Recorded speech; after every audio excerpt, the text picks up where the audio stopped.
चक्रव्यूह की रचना करके द्रोणाचार्य ने युधिष्ठिर पर धावा बोल दिया। सुभद्रा का पुत्र अभिमन्यु अभी किशोर वय का वीर लड़का था।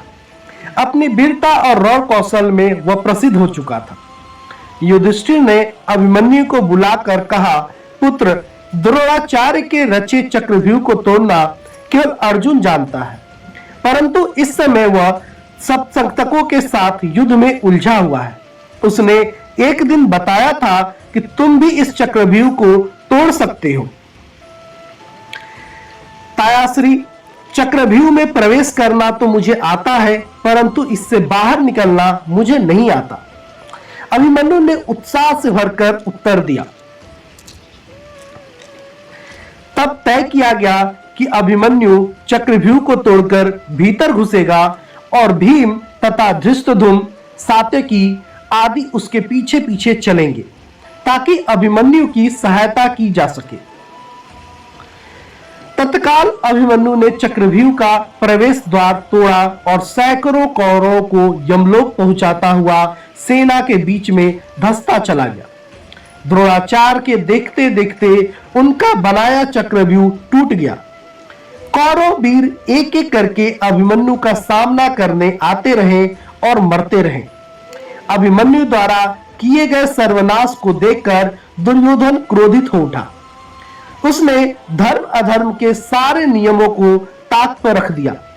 तब द्रोण, कर्ण, दुशासन, अश्वत्थामा, शकुनि, कृपाचार्य और दुर्योधन आदि 7 महारथियों ने अकेले अभिमन्यु को चक्रव्यूह में घेर लिया और उस अकेले पर 7 ने भयानक आक्रमण कर दिया।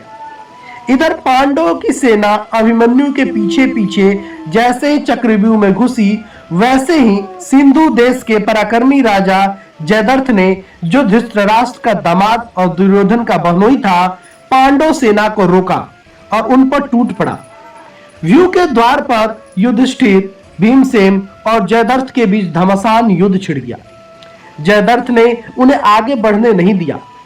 चक्रव्यूह के भीतर धीरे अभिमन्यु की सहायता के लिए वे नहीं पहुंच सके, परंतु अभिमन्यु ने अकेले ही 7 महारथियों के छक्के छुड़ा दिए। अभिमन्यु की बाण वर्षा से व्याकुल होकर सभी योद्धा पीछे हटने लगे। तभी दुर्योधन के पुत्र लक्ष्मण ने अभिमन्यु पर भीषण प्रहार किया। अभिमन्यु ने भाले के वार से लक्ष्मण को मार डाला। लक्ष्मण के मरते ही कौरव सेना में हाहाकार मच गया। दुर्योधन चिल्लाया, इस पापी अभिमन्यु का इसी क्षण वध करो। एकाएक सभी महारथी उस पर एक साथ टूट पड़े। अभिमन्यु रथ विहीन हो गया तो वह रथ का पहिया उठाकर उन पर झपटा। तभी दुशासन के पुत्र ने उसके सिर पर गदा से प्रहार किया। गदा का प्रहार पड़ते ही अभिमन्यु के प्राण पखेरु उड़ गए। यह दृश्य देखकर धृतराष्ट्र का पुत्र युधिष्ठिर क्रोधित होकर चिल्लाया, धिक्कार है तुम्हें, तुम सबने मिलकर एक बालक की हत्या की है और ऊपर से हंस रहे हो। यह जग में अपाप है। युधिष्ठिर धर्म प्रिय था, उसने अपने हथियार फेंक दिए और वहां से चला गया। अभिमन्यु की मौत से पांडव शिविर में मातम छा गया। युधिष्ठिर विलाप करने लगे कि अब वे अर्जुन से क्या कहेंगे। सभी उन्हें सांत्वना दे रहे थे। उधर सप्तकों का संहार करके अर्जुन और श्री कृष्ण मार्ग में लौट रहे थे तो अपशगुन होने लगे। अर्जुन चिंतित हो उठे। श्री कृष्ण ने अर्जुन को सांत्वना दी। रात होने पर दोनों शिविर में पहुंचे तो उन्हें अभिमन्यु की मृत्यु का समाचार मिला। उसे किस प्रकार मारा गया, यह पूरा वृत्तांत सुनकर अर्जुन क्रोधित हो उठे। बोला, जिस जयद्रथ के कारण मेरे प्रिय पुत्र की मृत्यु हुई है, उस जयद्रथ को मैं सूर्यास्त से पहले मार डालूंगा।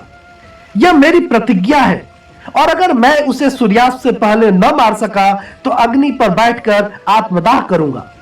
श्री कृष्ण ने अर्जुन को सांत्वना देते हुए कहा, धनंजय, क्षत्रियों को इस तरह विलाप करना शोभा नहीं देता।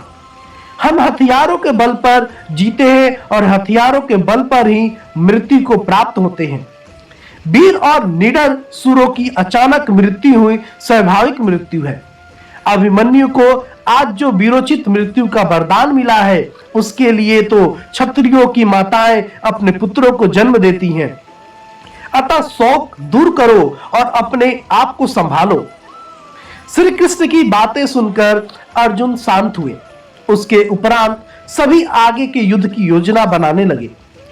यह योजना धृतराष्ट्र के पुत्रों के सर्वनाश की थी।